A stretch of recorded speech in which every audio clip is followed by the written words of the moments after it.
item number 1 then, which is the land off Weddington Road. Claire, you're doing this hand. This application is a full application for the erection of 245 dwellings with public open space and associated infrastructure on land to the north of Grove Fields in Weddington, Nuneaton. The application proposes a mix of properties between 1 and 4 bedrooms, terraced, semi and detached in a range of 2, 2.5 and 3 stories. The site is currently agricultural and is split into 3 separate fields separated by hedgerows. To the north of the application site, in this area here, is an ongoing residential development. On the other side of Weddington Road, over here, is also a new residential development under construction. To the south of the site are existing residential properties on Grove Fields and beyond onto Branding Avenue. As you will see from the agenda, there have been objections to the proposal from some local residents and a ward councillor to the development. Matters such as noise during construction and devaluation of properties is not a matter that we can consider, but the other issues that are raised on your agenda and addendum can be considered in the determination of the application. Officers consider that the key issues with this application are the principle of the residential development, the housing supply and need, land designation, archaeology and character, residential and visual amenity, highway safety and accessibility, flooding and drainage, ecology, biodiversity and play and open space, contamination and noise, and relevant legal obligations. Each of these matters is covered in detail on your agendas, so I will only be addressing the salient points in my verbal presentation to you tonight. As members are aware, the NPPF sets out that there is a presumption in favour of sustainable development, meaning that an application should be approved provided it complies with the development plan, although policies addressing housing supply are not to be considered up to date if a 5-year housing land supply cannot be demonstrated, and other policies, material considerations and inverse impacts indicate against improving the development. Despite the number of recent housing approvals, it is established that this authority doesn't have an up-to-date 5-year supply of housing, and this does weigh in favour of the application. Part of the scheme is to provide 61 affordable dwellings, split 75% rented and 25% shared ownership. These are to be 2-storey houses and 10 of them are to be 1-bed maisonettes. The affordable houses are grouped in the centre of the site to the south, east and northwest of the site. Your officers consider that this split is acceptable and housing have no objection to it. The currently adopted 2006 local plan allocates this land as countryside, protected by ENV3, which is the blue land designation here. But, as we cannot demonstrate a 5-year housing land supply, this allocation cannot be considered.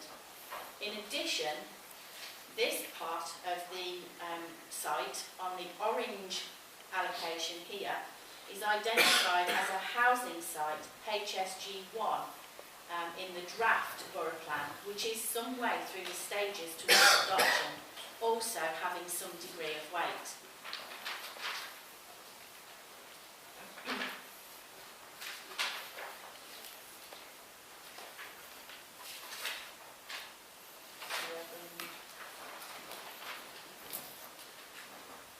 In relation to archaeology, a geophysical survey has been carried out on the site, and this didn't identify any archaeological features. The character of the landscape has been assessed by documents produced by the council to help inform the emerging borough plan, along with a landscape and visual impact assessment that has been submitted with the application. Whilst it's clear that the development would have some impact on the character and appearance of the area, taking into account the output of these documents and the close proximity not only to the existing residential properties but those already under construction in the area. It is not considered that the development of this site would significantly impact on the character and appearance of the landscape in this location. The nearest residential properties are those in Grove Fields and number 401 Weddington Road. Separation standards between these properties, as set out in the Residential Design Guide, are met. Internally, separation standards are also met between the proposed properties. The screen before you shows a range of the properties that are likely to be constructed within the site, and the majority of these are actually ones that will be fronting Weddington Road. Weddington Road development is not to have vehicular access for these properties directly coming from it, but off the spine road serving the site. Your officers consider that there are strong frontages throughout the site. The 3-storey properties are set towards the centre and edges, but the edges are 2-storey to reflect the character of the surrounding area. 2.5-storey properties also feature on some corners as focal points and overlooking the play and open spaces within the site. County Council Highways do not object to the scheme. It's noted that the scheme will have an impact on the A444 corridor on the approach to the town centre. To provide improvements to this corridor, the County Council Highways have requested just over £400,000 in financial contributions. This will be secured through a legal agreement, which I will cover later. County Highways have also confirmed that there is no appetite for bus services specifically to serve this site, as there is already a good provision along Weddington Road, which will also extend into the lower farm site just to the north of this particular site. A bus loop inside this site is therefore not required. Pedestrian and cycleways are proposed through the site, linking to the lower farm development to the north, which in turn links to Weddington Walk. The public footpath N29 runs east to west to the south of the site along this location here. And the plans show a link, which you can just see there, showing a link from the site to this footpath. County footpath team support this link. The Institute of Highways and Transportation provides a widely accepted standard for assessing walking distances to facilities. This indicates that while some services are within an acceptable walking distance, such as a local shop or nursery, if they are over the accepted walking distance for facilities such as dentists, colleges, supermarkets and libraries. However, as I've just said, there is a good bus service on Weddington Road, and County Council Highways have requested a contribution towards sustainable welcome packs and cycling provision to improve the sustainable transport choices. Your officers feel that the welcome packs can be secured through a condition, which is listed as number 20 on your agenda, and the improvements can be secured by legal agreement, again, which I'll cover later. It is known that the area has been subject to localised flooding, but the schemes that already have permission in the area and this scheme will all cater for that existing localised flooding, in addition to any potential flooding that this site could generate. This scheme proposes a system of swales and ponds to provide surface water attenuation, and these have been designed to cater for a 1 in 100-year flood, plus 30% for climate change. The County Council Flood Risk Management Team do not object to the application, subject to a condition which is listed as number 10 on your agendas. It is considered that the risk to flooding does not weigh significantly against the development. The ecological appraisal that has been submitted with the application indicates that there is no undue impact on any protected species. As you'll see from your agendas, Warwickshire Wildlife Trust objected to the scheme on the grounds of the lack of biodiversity offsetting calculation and the potential loss for biodiversity. The applicant has now submitted this calculation and found that the loss is mainly due to the loss of hedgerows and farmland and improved grassland. The current application application will result in the loss of low-value improved grassland habitats and some higher-value hedgerows. But if retained within the site, these would be cut up by roads, thinned and surrounded by houses, and would present less valuable habitats for many of the species using them. Retaining and enhancing a wider corridor around the edge of the site, which you can see on the plan here, running around the outside of the site. Adding higher quality habitats like wildflower grasslands, wet grasslands and open water, all as shown on the plan, will further enhance and connect the wildlife and will be widened by future developments. This will provide better and more connected habitats in the future that are less likely to be damaged or removed and which are more valuable to wildlife. It is therefore considered that the development will provide minimal or no net loss to biodiversity. In relation to play and open space, the developer has supported suggestions that officers have made with regards to the layout, cycle and walking provision, on-site play and open space, including hard and soft landscaping, internal and adjacent green infrastructure, habitat creations and protection, and are willing to pay contributions towards play and open space. Your officers have requested just over £270,000 for play and open space contributions. The developer has agreed to pay some of the contribution, but the exact level is not yet agreed. Officers have made some minor alterations to conditions as set out on the addendum in relation to play and open space to secure further betterment of the application.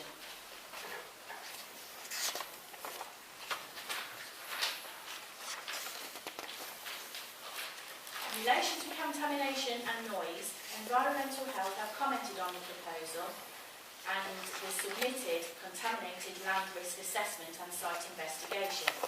They have no objections to the proposal, but have requested our standard contaminated land conditions listed as conditions 12, 13, 14 and 15 on your agendas. In relation to noise, a noise assessment has also been submitted with the application. Again, Environmental Health have no objections, subject to a condition covering sound-reducing glazing being fitted to the properties fronting Weddington Road. This is set out as condition 21 on your agenda. In relation to legal obligations, the developer has agreed to pay contributions for play and open space. As I said, just over £270,000 has been requested for this, but the exact level of contributions is still being negotiated with the applicant and the council. 25% of the dwellings will be affordable, and this will be included in the legal agreement.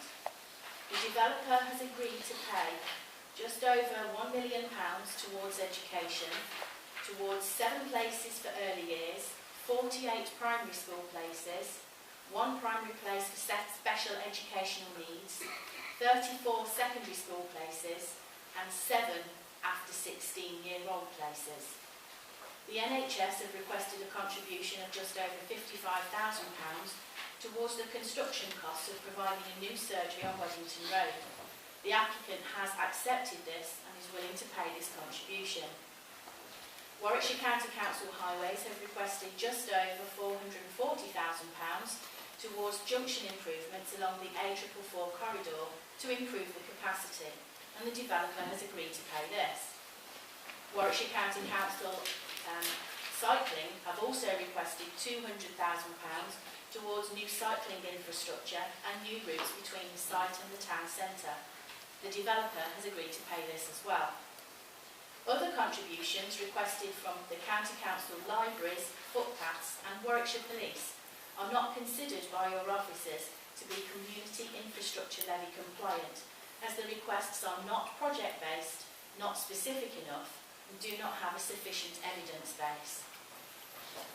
Taking all of this into account, the recommendation is one of approval, subject to a legal agreement, and the conditions as printed on the agenda and addendum.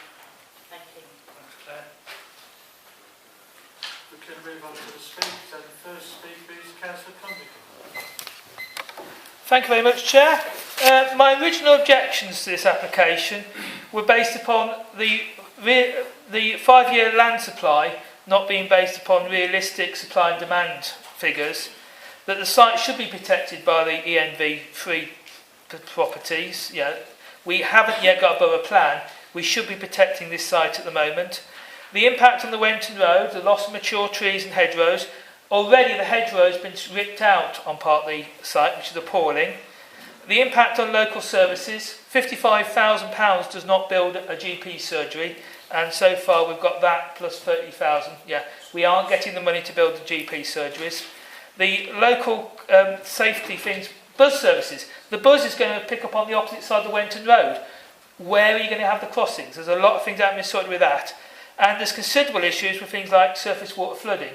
But the road in the Weddington Road was flooded this week. It's not 1 in 100 years that the Weddington Road gets flooded now. It's twice a year. We've actually tried to update the 5-year land supply and have a look at it. The council's refused to update the 5-year land supply, and there are 2,000 applications for sites for 2,000 houses, homes, flats that seem to be not yet on our 5-year land supply. And if this had been Stratford-upon-Avon, Warwick, Rugby, every other council in Coventry and Warwickshire does its 5-year land supply differently to us. So that when the planning committee actually approves an application in outline, it goes on the 5-year land supply with a 2 or 3 year delay. What we do is we take up to 18 months before an application gets even considered to go on the 5-year land supply, because it's only sampled once a year and you wait till all the paperwork's done. And then our planning policy people say that things will only be delivered in the 5th year of the 5-year plan. So effectively, you wait up to 18 months, and then they still say there's going to be a 4-year delay before we deliver any housing. And that is why the adjacent site, Taylor Wimpey, are doing that. Taylor Wimpey. They're doing a site, 400 homes right next to this. On the 5-year land supply, it's recorded as only delivering 30 homes within 5 years. That is being built now. In 3 or 4 months, there'll be 30 people probably on there. These things are getting built, and our 5-year land supply is grossly out of date, inaccurate, and not done like any other council. And that impacts on all our planning applications. Because we keep saying we haven't got a 5-year land supply, we have almost 4,000 on our land supply. Not all of them will be deliverable, but actually it is time we had an independent look at our 5-year land supply before we even approve one more planning application. And I recommend you defer this whilst your officers look properly at the 5-year land supply and do it on the same basis as every other council in Coventry and Warwickshire.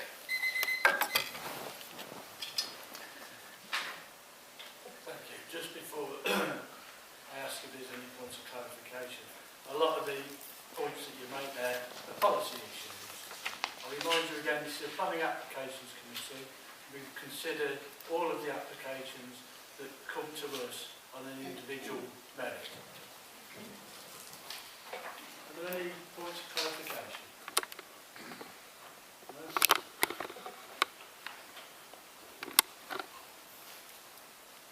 Mr. Robert Galley.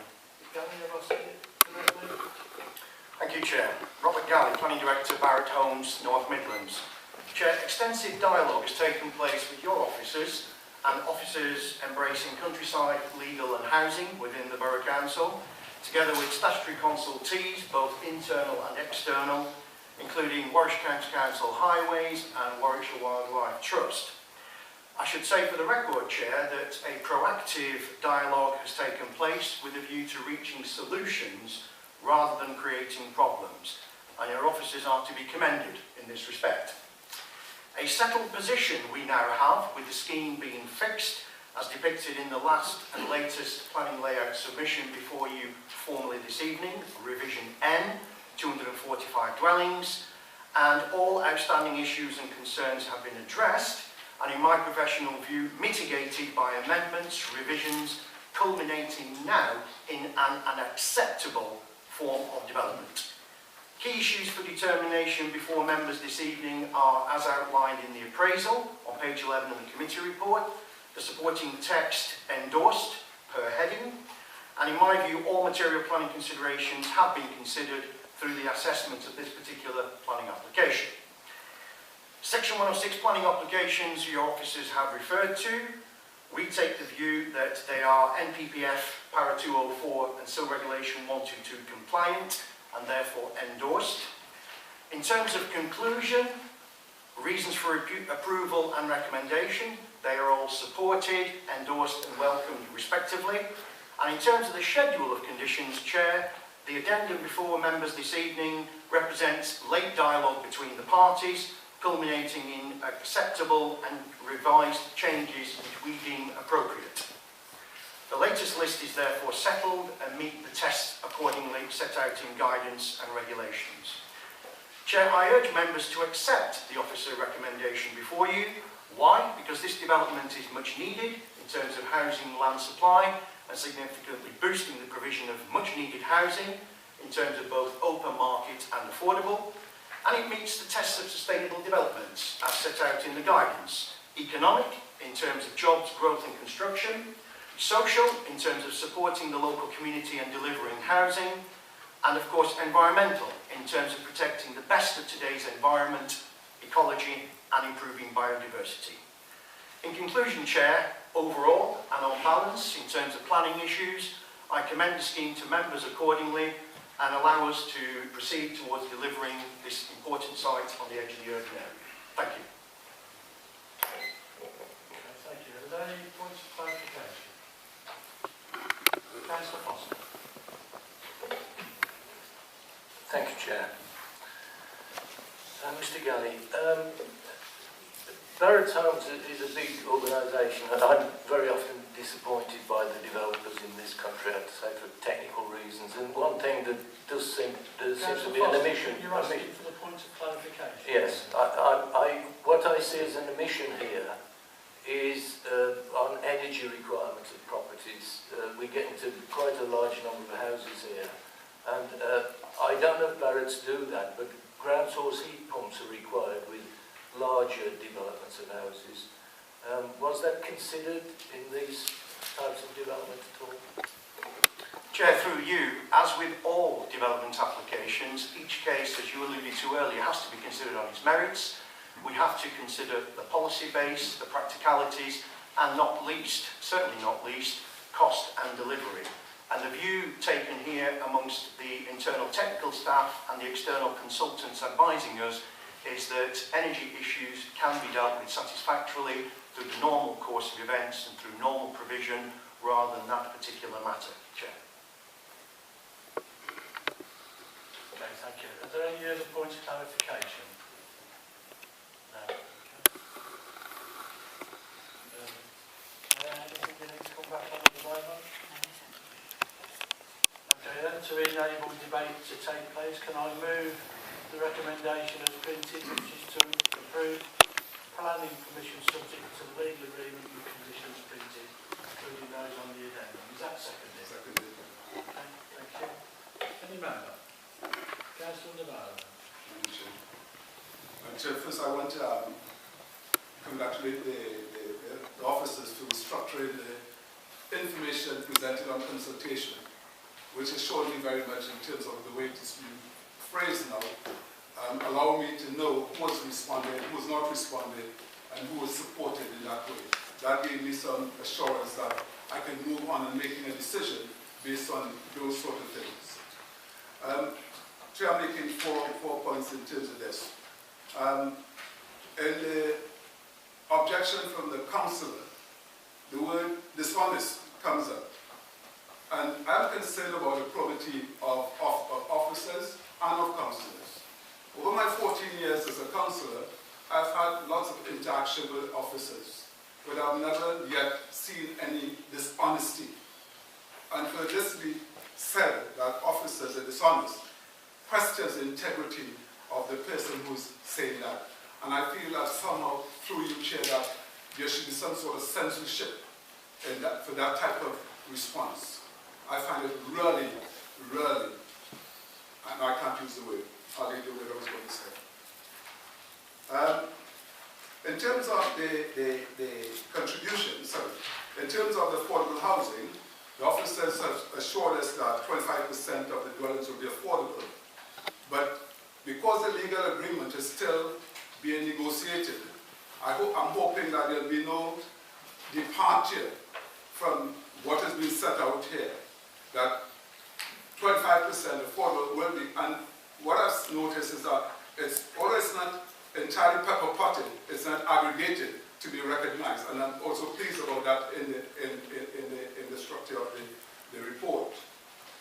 I'm concerned that tomorrow's budget day, and the Conservative Chancellor, Chair, apologies.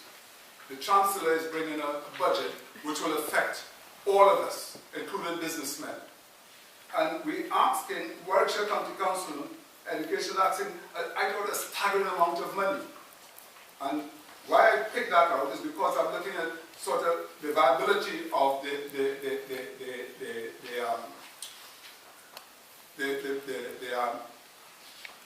the whole nature of the amount of houses that's being built, and whether or not it will be affected when one single item of contribution amounts to over £1 million. I am asking for assurance that officers have seen the economic forecast of the company, and I know about it's a big company, but I wouldn't want to know that later on, affordable housing is targeted as something that cannot be given or delivered because the budget is affected. So I'm asking that officers will ensure that, however these contributions are, that there will be no impact on affordable housing, because we need that here in the borough. And more than anything else, I also want to say that in terms of the presentation and the structure of the report of this application, I cannot see any design reason to refuse it. And I'm absolutely pleased that they have considered flooding, they've considered all of the things that local residents have raised as objections. And I would only say that one thing is that I will vote this in support because I think it is a commendable application. Okay, thank you. In terms of the affordable housing contribution, that's been agreed. If you'd like to compare, yeah. In relation to the affordable housing, that level of contribution is agreed by the developer, and that is the level that they will provide in this scheme. The only thing that we are negotiating still is the level of financial contributions towards play and open space facilities. So that's just the financial bit in relation to that only. The rest of the legal agreement, they have agreed to contribute in those terms, either financially or the level of affordable housing. And once they've signed up to that, if they wanted to change any terms of the legal agreement, they would need to come back to officers to change that. Thank you.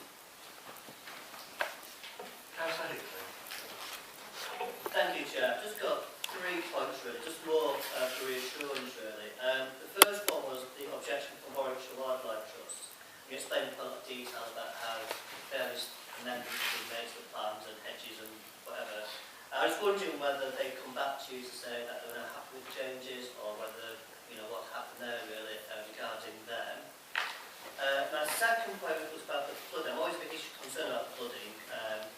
I just wanted reassurance really, because you said quite a lot of work has been done on the flooding issue. I just wanted to make sure that if this application does go ahead, that these houses will be safe from flooding, but also the neighbouring properties. There's already building work taking place in the area, which all these things can affect the water table and run off and all that kind of stuff. So I just wanted reassurance really that, you know, all the houses will be nice and dry, and flooding there won't be an issue. And the third was a piece of highways out here really. £441,000 for the H4. Just seems a bit vague. We're going to do some work on junction improvements. I just wanted a bit more detail exactly what they were kind of planning, whether any details about what we're going to do, or whether it seems a very odd number, 441,600. I just wonder whether they had anything in mind as to what they were planning to do to deal with all these extra, you know, 500-600 cars, isn't it? So they were just my 3 areas which I was just wanting to answer on. Yes. Yeah, okay, I don't think we've got anybody from Highways here tonight, but Claire, I don't know whether you can touch on any of those. Yeah, I certainly can. Flooding and Right, in relation to Warwickshire Wildlife Trust, I don't believe they have specifically come back to us to change their objection. However, they have spoken to our Parks and Amenities team to discuss the level of their objections specifically related to the biodiversity calculation, and that has now been provided, and in their discussions they have told Parks that they're happy with it, but they haven't specifically come back to us to say that that's the case. Secondly, in relation to flooding, there are conditions attached to the agenda to ensure that the flood surveys and things that have been submitted with the application are adhered to. The Warwickshire County Council Flood Risk Management Team have confirmed that they don't have any objections to the scheme, subject to those conditions being in place. Basically, what the site will have to do is take into account the situation that exists on the ground at the moment, then look to see how that might be made worse by the development, cater for both of those two together, and then add 30% for climate change. So, in essence, what we're doing is trying to provide a betterment for the area to ensure that there isn't flood risk and flooding in the local area. The conditions that we've got attached to it should ensure that the area doesn't flood and that these properties remain dry. As I said, if you look at the layout of the site, there's a scheme of swales that run across the front of the site, plus a balancing area in the bottom south corner of the site, which will cater for any surface water flooding to prevent there being a problem. And in relation to the junction improvement details, if you have a look on the agenda, it's page 15 in relation to highway safety. Highways have requested that amount of money for improvement which deals with capacity and operational benefits. The capacity scheme will be identified and implemented by the County Council by an ongoing study. So we haven't got full details, but they're apportioning some improvements as a resultant of this scheme. We haven't got full details of what they want to provide on the site, so I can't tell you exactly what the detail of that will be. Thank you. Councillor. Thank you, Chair. I'd better admit up front that Barratt Homes was not on my Christmas card list, but I think that's about 20 years ago, so we had a little conflict on us. Probably not in the statute of limitations anymore. But I have to say that this is one of these schemes that I was very attracted to, because we've moaned and we've had objectors telling us that we're not taking for the infrastructure, we're not doing this, we're not doing that. Yeah, we have a scheme here that applies and has been agreed by the applicant for education, for the NHS. I mean, the NHS have only asked for £55,500 towards the cost of a new surgery on Weddington Road, and they've agreed that.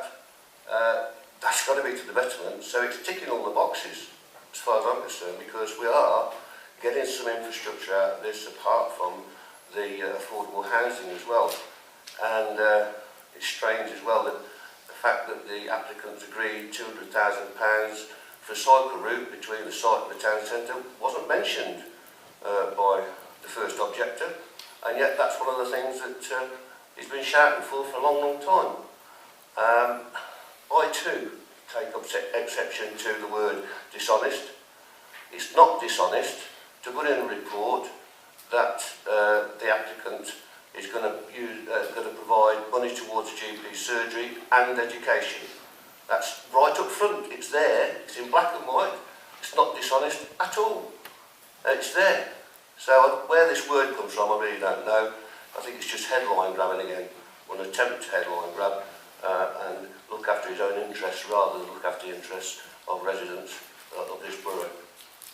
The whole thing across this, with the flooding mitigation as well, I had doubts about the flooding some time ago, some years ago. But we've gone through different applications, we've gone through different experiences, we've been educated in flood mitigation, and as far as I can tell, One of the first things I ever read in these reports is about the flood mitigation, because the way the land is in the Nuneaton and Bedworth, and the issues on that. The flood mitigation should in fact improve the overall infrastructure around this particular area. If it's done correctly, which I hope it will, and the inspectors will sort that out anyway, Weddington Road probably won't get flooded again, because the flooding will be dealt with. So there is advantages to schemes like this. I can't find anything wrong with it, to be honest with you, and I will support it wholeheartedly when we get to the vote. Okay, is there any other member before I've got to comment myself? Councillor Foster. Thanks, Chair. And I think a lot of the good points about this application have been just mentioned, and I think there is a lot of mitigation in infrastructure here. I've certainly been asked a lot of questions on education,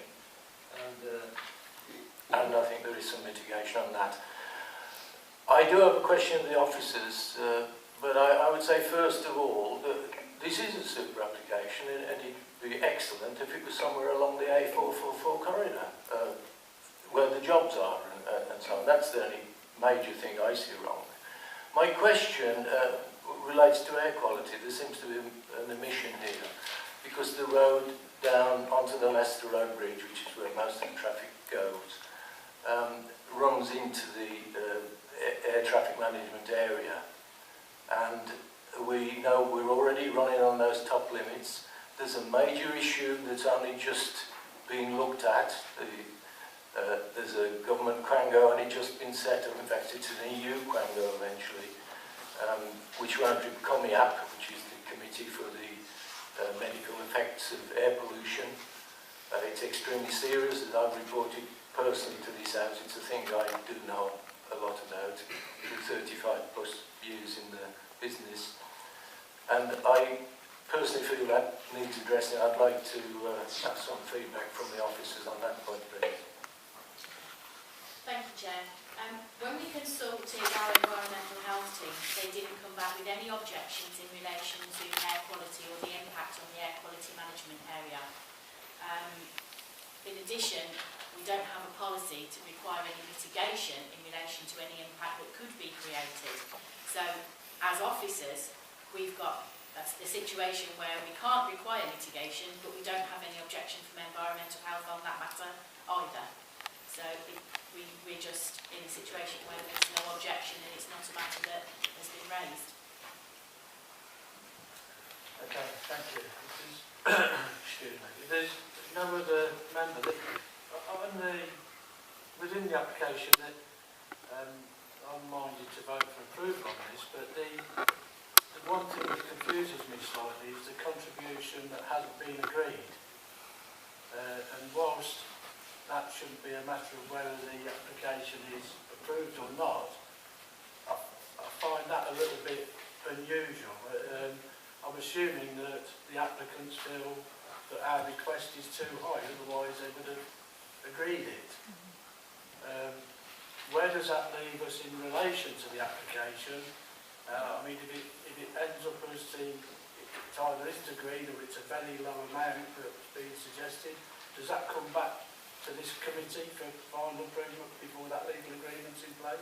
The recommendation before you is that it's the application is approved subject to a legal agreement covering those items.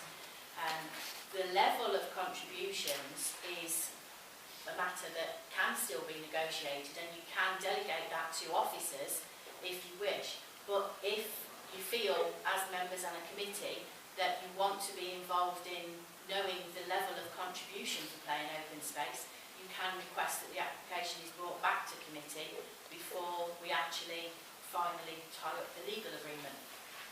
Okay, I mean, the reason I raise it, I've mentioned it on a couple of occasions now, where we seem to, our calculation, which we've asked for the equation of it to be brought back to us, seems to have been reducing from what it is, and it's nothing to do, or it doesn't appear to be anything to do with viability. And I mean, I actually haven't worked it out in detail on this one, but there's other ones on the agenda that seem to be less than what we used to ask for. But, okay. The contributions are different per application now because they're not standard tariff basis anymore. They are project based, and it depends exactly on the area in which the site is located as to the level of contribution and what is being targeted and provided for in that area. I think the message I'm saying as the chair of this committee is to be really concerned with that level of contribution which is there to mitigate the development against the local community was substantially reduced, from what's already in there. If parks weren't happy with the final agreed contribution, then the application could be returned. Yeah, So okay. different decision. All right, thank you.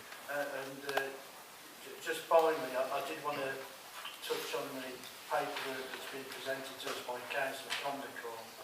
And like an email I saw earlier, I do have to say to Councillor Condacor that I personally, like the members that have already spoken, find it totally inappropriate to say that officers of this council are dishonest.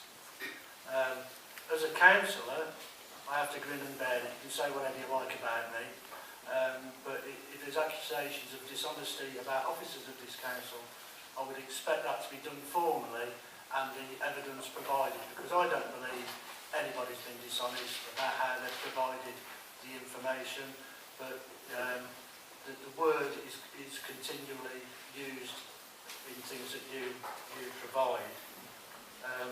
I did follow in for members' information because Councillor Navarro did make the point about censorship. I'm not sure we can censor people as such, but not at this point anyway, but certainly following on from what I read this morning in an email, I've already contacted the head of legal services in relation to the accusation that officers are dishonest. Okay, we'll move on, unless you've got anything else to say, Claire. All I can comment in relation to the 5-year land supply is that the methodology that this council uses to compile its 5-year land supply is compliant with the methodology set out in government guidance. And we are aware that other authorities do things in a different way to what we do, and we will be looking at alternatives over the coming month and speaking to those local authorities. If this results in changes, then we'll report them to the members at the appropriate time. But what we are doing complies with government guidance. Okay, thank you. I'm going to move on because clearly that's an issue that will be dealt with somewhere else.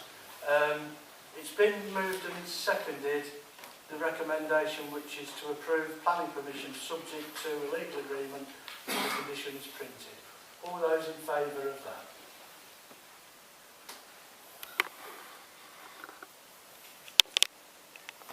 And against? I think that's it. Abstentions? No, I think that's everybody. Okay, so that's approved. Thank you.